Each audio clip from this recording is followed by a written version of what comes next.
They were coming into doing business and saying, I can see a vision, because Ray Kroc, to his credit, was very good at painting the vision of the speedy system and the duplication, and how you can be your own business owner, and touting the flag of entrepreneurialism, and making your own money, etc.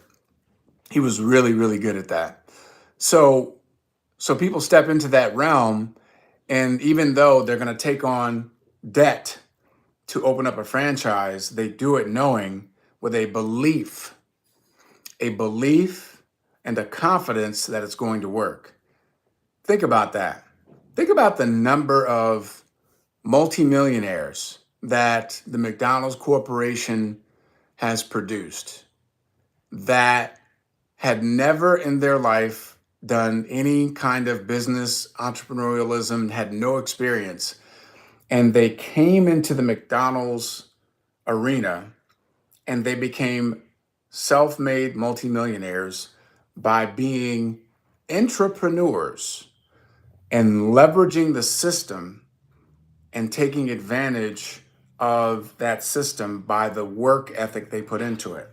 And as I spoke about in a previous call, the book Beyond the Arches really details. I was absolutely captivated by this book. It's really good, talking about how these franchisees would come into this universe, and they learned very quickly, if you want to be successful, you're going to have to go above and beyond. You're going to be there 7 days a week for your first 2 to 3 years, no question about it. And you're going to have to get really good at identifying other people who can take on responsibility, who can manage and run, and I dare say lead. Some people, I don't know about the level of leadership, because you have so many constraints. However, you have to identify people you can trust, who can show up and be responsible and be good stewards of the business. And they talked about, and they shared stories of individuals who, I said before, they literally would get their domicile, where they're going to live, across the street, as close to the franchise as possible. So they had a husband and wife talking about looking out their window and looking at the franchise, being able to know at all times what's going on with this restaurant, because they were 100% vested in it. And then you have certain criteria where, if you're not up to standard, if you're not up to code, the McDonald's Corporation can revoke your franchise at any point in time. You have to not only invest, like today, it's 1.2 million for the license. You have to go to Hamburger University. That's about $50,000 to $60,000, where you learn the manual. They have this big manual you have to implement. There are all these rules in place. And what Ray Kroc did was he made it part of the part of the dynamic. And I love it in the movie. It's so powerful. It's so simple. In the movie, The Founder, okay, and they take license like any movie is going to do. In the movie, The Founder, he's struggling. Ray Kroc is struggling. He's like, the deal that I made with the McDonald's brothers only gives me a blank percentage. It was like, 3 or 4%, something like that, of the take on the franchise. And Ray Kroc is like, he's killing it in terms of getting franchises up and running across the country. And so he's like, trying to renegotiate the deal with the McDonald's brothers, and they're not budging. And he's so frustrated because he's broke. He's like, man, it looks like I'm successful, but I'm broke. Welcome to entrepreneurialism. Welcome to entrepreneurialism. There's a lot of times, ladies and gents, when you're building your business and there's no money coming in, like you're getting traction, people are buying, but you don't have enough giddy up, you don't have enough volume yet for it to kick over, or there's something structurally wrong with the deal, okay, and you have to figure that out. So Ray Kroc comes out of the bank, because the bank's like, yo, man, you're out of money. Like, we can't give you any more money in order for you to open more stores. And he's like, yeah, but you've come to the restaurant. You come to my McDonald's. I've seen you. You enjoy it. And the baker's like, yeah, but do you own it? And he's like, no, I don't own it. So this other guy, he overhears him, and he's like, listen, You don't understand. The guy's like, can we sit down and talk? Because I love the McDonald's restaurant. I eat there twice a week. He's like, can we sit down and talk? And he basically spits the game to Ray Kroc because Ray Kroc missed it. He's like, you think you're in the hamburger business. He's like, bro, you ain't gonna make no money taking a 5 cent cut off of every hamburger that you sell. He's like, you don't seem to realize that you're in the real estate business. And you can see like the light bulb go off. And Ray Kroc realizes as a result of this, I think his name was Harry Sonnerberg. Harry lets him know, like you're bringing on all these franchisees. You have to make it mandatory that they lease because everybody's got a lease on the land. They got a lease from that land to put the McDonald's on it. So as a franchisee, you're paying a monthly lease on the property. And Harry Sonnenberg is like, they need to lease it from you. You open up Ray Kroc or McDonald's leasing corporation, which you own, and now every franchisee is paying to lease from you. That's where the money is. It's in real estate. And at that point in time, boom, like he gets it. The McDonald's brothers didn't really have that vision. They didn't understand any of that. They weren't even looking for that, which is why that's how Ray Kroc was able to enter into something they already established, and he helped grow it, but he actually took it over. And obviously there's differing stories and differing versions of, did he do them dirty? Did they do him dirty in the beginning? I think there's equal culpability on both sides, but I don't know the whole story because I wasn't there. But long story short, because of that, that's what made Ray Kroc and Joan, his second wife, Joan Kroc, billionaires. So my point in saying all of that is people come into the McDonald's franchise and they take on all this debt because they have the belief and the confidence that they're going to make money, even if it takes them 5, 6, sometimes 10 years to be profitable. Because by the time they've paid off the loan and all of the additional expenses and hiring and insurance and all of that and the materials, it usually is going to take somewhere between that 5 and 10 year mark for them to see the profit margins. Okay, and they've paid off the 1.2 million debt, et cetera. Okay, but they do it because they have the belief. And what I'm saying to you all is that we have a different level of peace in the business that we're building because we're not dealing in harmful, chemical, highly toxic product that we're promoting to people so that we can make money. That's not what we do. What we do is a higher level of service to the community because we're letting the community know, hey, we're bringing to you a cleaner, more organic, more non-toxic experience for your entire household. We're actually addressing every room in the house. We're actually putting you in a situation where you can come out ahead. And at the very same time, we're not asking you to take more out of your wallet, more out of your pocketbook. Sometimes you may discover that you end up saving. You might end up coming out ahead in terms of saving. So we're bringing you higher quality, a better experience and a better for you overall experience without compromising what your spending is. And then for those of you that understand business, we're going to show you how to turn that into a very, very profitable business. And we're not asking people to lay down a $1.2 million startup fee. We're not asking them to spend another $50,000 or $60,000 on Hamburger University. We're not asking them to compromise their ethics, their business ethics to make a profit. Listen, this is just my humble opinion. I would not be able to run a McDonald's franchise without compromising my own ethics. Because I just don't, like, I know it's not food. Like, I know it's very harmful. Like, I've seen it. Have you ever seen the documentary Super Size Me? Watch the documentary Super Size Me. And as brilliant as the McDonald's business model is, there are some serious ethical problems with running that type of business, period. So, and it's not, I'm not judging people for it. It's just like, just call it what it is. Hey, I have friends that formerly owned McDonald's. They've sold them since that time, but they used to own McDonald's. And you're compromising your ethics. Like, just call it what it is to make money. And people do it all the time. It's not unique to McDonald's owners. Like, people work for corporations. I've told you the story of one of my good friends who used to work for Coca-Cola. He worked for Coca-Cola for a long time. Okay, that's just sugary, syrupy water that has no nutritional value, creates a lot of issues for people, blood sugar, diabetes, obesity, blah, blah, blah. Yeah, you're working for a corporation that has no health value whatsoever, and it encourages human beings to consume it. You have to take some of your principles and put them off to the side in order to collect a paycheck for that type of company.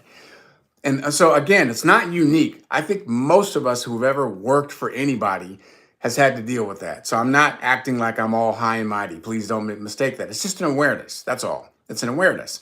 And so when you're positioned like we are in the business that we're building, it's a very unique position. And let me flip it, okay? Let me give you the opposite standpoint. I am not saying that we and our products are the most clean, organic, non-toxic in the world. I'm not saying that. I know that there are some Amish folk who have created some things that are probably even higher quality, but those are outliers. That's not for the masses. That's not what we're dealing with. We're simply bringing something to bear to market that says, listen, in terms of what you have to choose from in the marketplace, when you get in your car and drive, or when you order from those common familiar names, what we bring to the table is superior. What we offer is superior, and more often than not, better priced. And if you're purchasing something that is lower priced, you're in trouble, because that tells me it's really like you're buying real hot trash when it's like super reduced price. Like, you ever seen people, they're like, oh yeah, I'm going to the, whatever they call it, the discount store, whatever it is. I guarantee you there's no standard in terms of the materials and the products and the quality of it. There's none. Okay. So I will take what we bring and I will take it into every single household on my block and beyond. And I will challenge individuals to show me if what is on the shelf and what you can show me throughout every room in the house, if what you got is better, then I'll be quiet. But that ain't happening. It's not happening unless you made it yourself. It's not happening. So having all of that at our fingertips and having that type of position, that ideally will be the foundation that solidifies your confidence and your belief to have conversations with anyone. And it doesn't mean that everyone's going to see it your way. Otherwise, it wouldn't be a business. You can't be an entrepreneur or an intrapreneur if everybody sees it your way. It doesn't work that way. That's why we make the big bucks. Why do we get paid the way that we do? Why is our compensation as aggressive as it is? Because you have to be able to share something and help somebody see beyond their current situation. And some people do not want to see beyond their current situation. Some people don't care about consuming and bringing in harmful, chemical, toxic substances into their space. They don't care. Some people have kids and they don't care. I know it sounds strange, but are there mothers who smoke when they're pregnant? Yes. Are there mothers who drink alcohol while they're pregnant? Yes. Are there parents who smoke around their kids? Yes. So it's nothing new. I'm not saying that every person that we talk to is going to qualify to engage in that quality of experience. I'm saying there are enough people who want what we have. Our job as business owners, our job as intrapreneurs is to bring these products and this experience to the market and talk to as many people as possible, to have as many conversations as possible. It's very simple. It's very, very simple. And the upside is exponentially greater than it is to own a franchise. The upside is exponentially greater than owning a franchise. You meet somebody and you're like, oh, they own a Subway, they own a Baskin Robbins, they own a McDonald's, they own a Burger King, whatever it is, and you're like, oh wow, it's that person, that's a business owner, and you kind of speak about them like, yeah, that person's kind of fancy, they're a business owner. Well, I am letting you know that the margins and the turnaround, what we can do in the same time span, there's no comparison. There's no competition. There's absolutely no comparison. I've met and encountered people, multiple individuals, who have come into our business, and within 2 years, they're earning a solid, repeat six-figure income. Six-figure income within 2 years. Okay. The examples that I just gave you with the franchises, you're talking about, at best case scenario, you're talking about 3 years. That's best. Like, that's if you're supernatural. That's if you're killing it in every way within the franchise and you're working 7 days a week for 3 years straight. You can turn around and have paid off your debt, and by the end of the fourth year, be bringing in six figures, or even maybe a multiple six figure. Maybe it's 200,000 a year. That is the ultimate. But in terms of the average turnaround, you're talking about year 5 to year 10 before you're bringing home, after expenses, six figures. Year 5 to year 10. Our business, people are doing it in 24 months. They're definitely doing it in 36 months, 48 months, 60 months. So this is a 5-year window that you get to play in. Can you do it faster? Yes, but it's a 5-year window, and you're not putting out that $1.2 million, or let's lower it. I told you about the Fast Signs business. That's a $300,000 startup. You want to start up a Subway? I think it's a Subway, I want to say, and I could be off, but it's like 160,000, somewhere around there. So 160. So, whatever it is, that's not our startup costs are, it's laughable. It's a meal. It's a good meal. That's our startup cost. And the ability to make your money back and be in the profit can happen in your first 5 days. Your first 10 days. Let's be generous. You can make back all of your money in your first 30 days. We earned almost 5 times as much as what we paid to get started in our first 30 days. I'm going to say that again. We earned almost 5 times as much as what we paid to get started in our first 30 days. If that's not a business model that gets you excited, then you don't understand business and you have no desire to increase your self-worth. If you're somebody that's listening to me and that doesn't get you excited, I ain't talking to you. I definitely ain't talking to you. But that's the power of a good, solid business model. And we don't have to prop up our executive team. We don't need to prop them up. They have the receipts. They have the global recognition. They have the global recognition on business platforms. They've been interviewed because of their business acumen. They have receipts and track records and a long documented history of success, decade after decade. We don't need to prop them up. All we need to do is point to where people can go read and learn and study about our executive team. We don't need to prop up our products. We have the clinical trials. We have the documented proof. We don't have tens and tens of thousands of claims that we've had to pay out because of our harm that we've caused to people in the environment. Matter of fact, we've never paid out a dime, not one dime, because of any type of product liability. Not one dime in decades. That's called good business. We don't have to exaggerate the compensation or exaggerate what we make. because we open up the back office and show you what we make and how we make it. There's no guesswork. There's no hype. There's no exaggeration. So when you have all of these things in your wheelhouse to build a business, that gives you the confidence to go forward.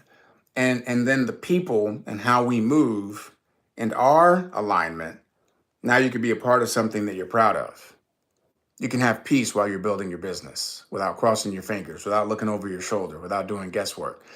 When we were in the space of network marketing, we had to do a lot of like crossing our fingers and just hoping that, things align. And because listen, who doesn't want to have leverage? Who doesn't want to help other people win?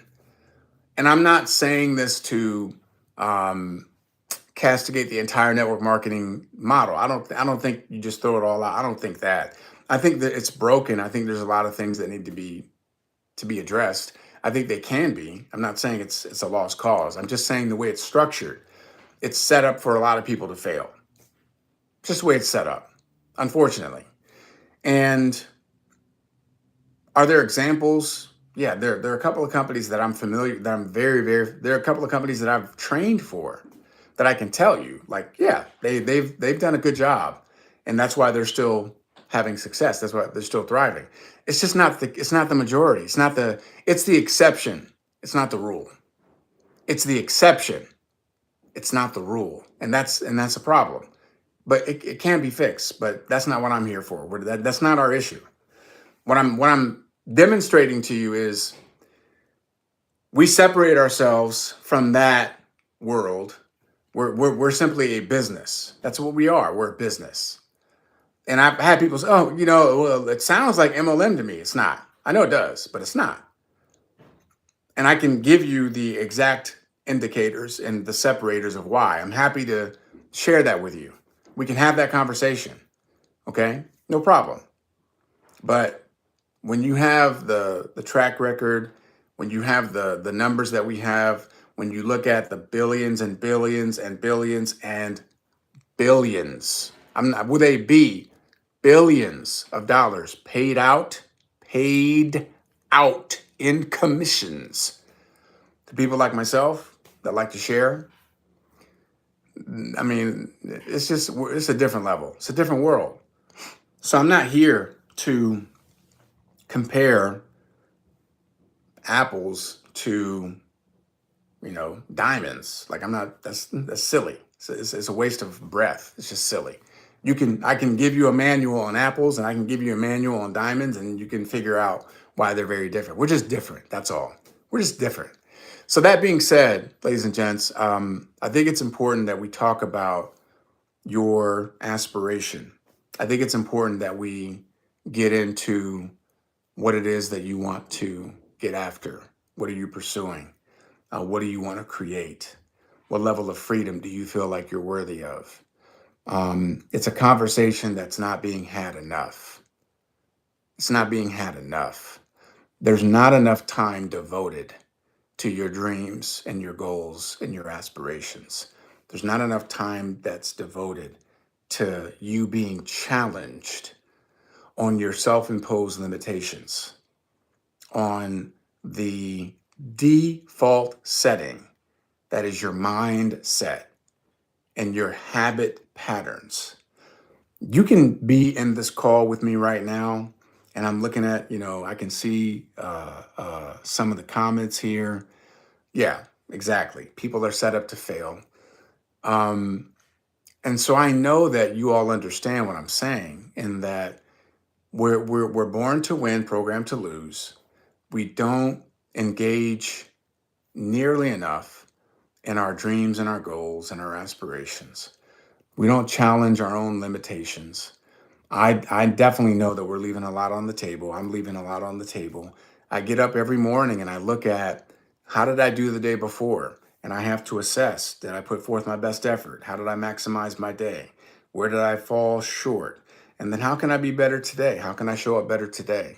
And that's the power of gathering. That's the power of having this conversation, and then we have measurables because men lie and women lie, but numbers don't. Money's just it's a measuring stick. That's all it is. It just shows us how well you're doing in the marketplace. If you're not earning, six figures a year, then you have work to do. If you're not earning six figures a month, some people would say you got a lot of work to do. You're selling yourself short. There's so much more that you can do and bring and add value to the marketplace, but you got to figure it out. So I'm not going to put time and energy and effort into a vehicle that I cannot and where I cannot build a repeat income. It's just, that would be a complete waste of my time. Otherwise, I'll be working until I die. And it doesn't mean that I don't want to work until I die because I enjoy what I do, but it does mean that I see my time as way more valuable than that. So we build a repeat income in our business. And I was having this conversation. I can't remember who I was talking to because I have a lot of conversations, but I was saying, in our first 12 months, our repeat income, we 30x'd it. We 30 times our repeat income in our first 12 months. That means our first repeat income check, and I say repeat income, I mean it comes every month, whether we do anything or not.